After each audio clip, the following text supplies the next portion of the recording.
Salut à tous les amis, j'espère que ça va bien pour tout le monde et j'imagine que c'est le cas vu le match qu'on vient de voir, un vrai classico des années 90 avec de bonnes grosses tensions comme il faut et une victoire marseillaise 1-0. On se retrouve donc pour ce débrief que je suis très heureux de vous faire parce que c'est une victoire qui fait tellement plaisir, qu'on a attendu pendant 9 longues années depuis le début de l'ère QSI. On a vécu des illusions sur des illusions, souvenez-vous de ce but de Cavani dans les arrêts de jeu, mais ce soir on l'a fait, dans un match qui finit très chaotique, mais on l'a fait les amis, on a retrouvé la victoire et on a brisé la série noire. On va parler du match en lui-même, en son côté sportif bien sûr aussi. On reviendra après à l'arbitrage et aux petits conflits qu'il y a eu pendant le match. Sur la fin de match d'enfer bien sûr, on parlera des tops et des flops en notant les joueurs. On va voir ça tout au long de cette vidéo. N'hésitez pas à nous suivre sur Twitter et sur Insta, les liens sont en description, à vous abonner en activant la cloche pour être au courant de chaque sortie de vidéo, à mettre un petit pouce bleu si vous avez aimé, et aussi à réagir au match dans les commentaires. D'ailleurs j'attends vos tops et vos flops dans les commentaires aussi les amis, pour ce match dont on se souviendra, vous aurez mes tops et mes flops en cours de cette vidéo bien évidemment. On va commencer sur la compo qui malgré le fait qu'elle ait fonctionné ce soir, a été source de beaucoup d'interrogations. Mandanda dans les buts bien sûr, Amavi à gauche, Sakai à droite, le retour de la charnière Alvaro et Tatsar, au milieu Camara en 6 avec Rongier et Gay pour sa première titu, devant Payet à gauche, Thauvin à droite sur les ailes, avec Lopez en faux numéro 9, Benedetto débute sur le banc, Sanson et Bounassar sont absents, Lopez en faux 9, ça fait peur sur le papier, au final ça marche mais on y reviendra. Beaucoup de choses à dire sur ce match les amis, de très gros enseignements à tirer. Je vais déjà commencer par l'aspect défensif qui ce soir a été à la hauteur. Alors oui, parfois le PSG s'est procuré des occasions, on avait Steph derrière donc ça allait, on a joué en bloc, on commence le match avec un pressing tellement important, en laissant le ballon, vous l'avez vu, la possession en fin de première mi-temps est très largement en faveur du PSG. Nous on plie pas, on a vu ces prémices là en pré-saison, notamment contre le Bayern en amical, on sait tenir une équipe, alors certes on souffre beaucoup, nous en tant que supporters on transpire énormément, ce soir le cœur battait à 200 hein, très honnêtement, mais au final on ne prend pas ce fameux but. Sur le plan offensif on a été loin d'être si incroyable que ça, mais contre ce genre d'équipe avec toute la qualité qu'on leur connaît, ce soir c'était pas non plus une équipe B du côté du PSG malgré quelques absents. On a joué le coup qu'il fallait jouer sur le sublime coup franc de Payet pour Thauvin.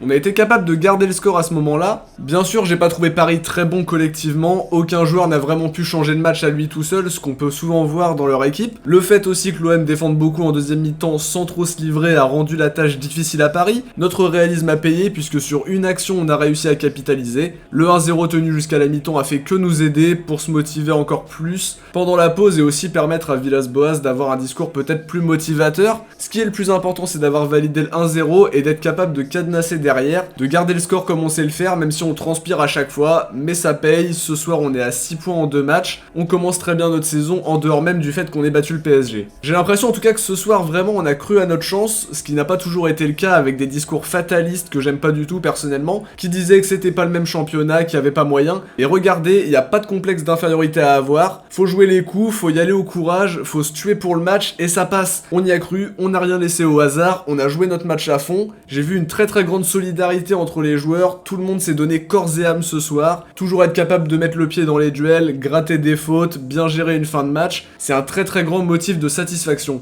Tout le monde était concerné par la défense, que ce soit les ailiers avec Thauvin et Payet, Lopez qui a beaucoup aidé au milieu, apporter des solutions, s'appliquer dans les transmissions, et jouer le bon coup, ce qui a été fait avec le 1-0. Le groupe est très agréable à regarder jouer, ça vit très bien aussi à l'intérieur, et ce genre de match peuvent nous donner une culture de la gagne encore plus importante. Autre chose, le pressing et les prises à 3 ou 4 sur le porteur du ballon, souvent sur Neymar évidemment puisqu'on en connaît le danger, on veut le faire déjouer et ça aussi ça a été important pour bloquer les Parisiens. Aussi on peut le dire, on a vécu un vrai classico. Si vous regardez bien la vidéo que j'ai faite pour expliquer les raisons de la rivalité, on est dans un classico des années 90, avec de l'engagement, souvent même avec un excès d'engagement, un match où les deux clubs donnent tout dans les duels, ce soir 7 jaunes pour l'OM, 5 jaunes pour le PSG, 2 rouges pour l'OM, 3 pour le PSG, il y a eu de vraies séquences de tension qui sont des moments forts de ces classicos malgré les violences que ça engendre. Je trouve que le duel psychologique a été remporté par nous, on a mis beaucoup d'engagement, on a aussi senti que ce match n'était vraiment pas comme les autres, on les a fait sortir de leur match en fin de première mi-temps et même s'ils ont eu les occasions, même des occasions franches faut le dire, ils sont retombés dans leur travers en fin de match et ça finit sur cette triple expulsion parisienne et la double expulsion marseillaise. Le match se termine à 8 contre 9 dans le chaos le plus total. Il y a eu un crachat de Di Maria par exemple, on va voir s'il y aura une suspension derrière, en tout cas je l'espère. Il y a eu peut-être aussi une insulte raciste de la part d'Alvaro, bien sûr je ne l'accuse pas formellement puisque je ne sais pas et la moindre des choses quand on ne sait sait pas, c'est de ne pas accuser. Je précise malgré tout que s'il y a vraiment eu une insulte raciste, elle est inacceptable, encore plus quand elle vient d'un joueur de l'OM, un club dans lequel il n'y a aucune place au racisme, qu'on soit bien d'accord. Il y a eu aussi une bagarre entre Kurzawa et Amavi, ça finit donc dans le chaos le plus total. Dernier point d'où je voulais parler sur le match, l'arbitrage était scandaleux aussi, il faut le dire. Le but de Benedetto refusé pour un hors-jeu de Thauvin, c'est aberrant honnêtement, pour moi il n'y a pas hors-jeu. Imaginez le scénario s'ils reviennent à un partout et qu'au final on se fait refuser ce but avant.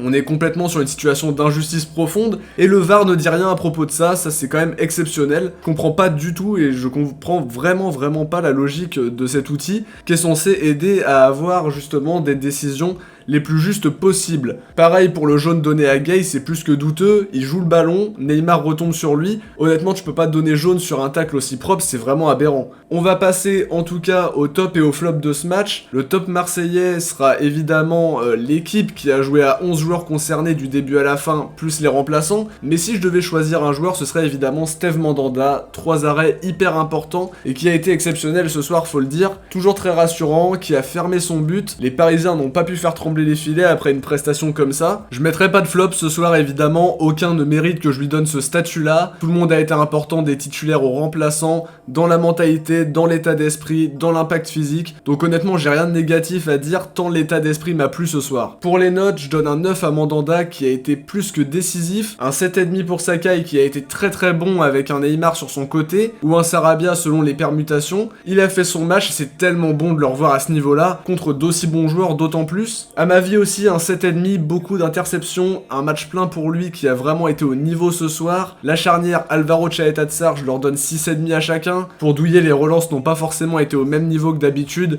mais dans le domaine aérien c'est vraiment incroyable. Mais les deux en tout cas ont bien tenu la baraque encore une fois. Camara lui a été très bon et je lui donne la note de 6,5, il a bien joué les coups, notamment en première mi-temps où il a bien éliminé au milieu aussi. De grosses interventions notamment dans les arrêts de jeu, très gros match encore pour lui. Rongier et Gay, je leur donne un 6 chacun. Rongier a parfois eu un petit peu de mal contre Verratti. Il s'est assez illustré offensivement, mais la bataille du milieu a été compliquée quand même. Pour Gay, son physique l'a bien aidé, même si je pense qu'il peut faire mieux encore dans la justesse. Mais on n'oublie pas que c'est sa première titu, donc c'est normal aussi. Lopez, un 6 aussi. Offensivement, c'était dur, mais il a prêté main forte à ce milieu en défendant très bien. Il a joué un rôle important ce soir. Pour Thauvin, ce sera un 7,5, il marque sur une superbe action, on l'a vu être capable d'éliminer, montrer sa puissance, très bon match de sa part, très bon aussi dans l'aspect défensif, on se souvient aussi du moment où Bernat le retient, parce que vraiment il montre vraiment sa puissance à ce moment-là. Pour Payet, ce sera un 7, passeur décisif, il a subi beaucoup de fautes et aidé les Parisiens à sortir de leur match, très courageux dans la défense aussi, il a été très important. Pour les remplaçants, Benedetto, je lui donne un 6,5, sa présence a beaucoup aidé l'OM pour trouver un point d'appui, il aurait pu marquer si le VAR avait regardé l'action et vérifier l'alignement. Strootman, un 6,5 aussi, très bien pour garder le score et amener son expérience. Pour Germain et Radonjic, ils n'ont pas eu beaucoup de ballons mais ont beaucoup défendu. Je les noterai pas mais ils ont eu une très grande importance aussi ce soir. Voilà les amis, on arrive à la fin de ce débrief, mais avant ça n'oubliez pas de voter pour le Marseillais du match de ce PSG-OM. Le sondage du jour est disponible dans l'onglet communauté, alors n'hésitez pas à aller voter les amis. Pour le match entre Brest et l'OM, vous avez élu Florian Thauvin, Marseillais du match avec 59%,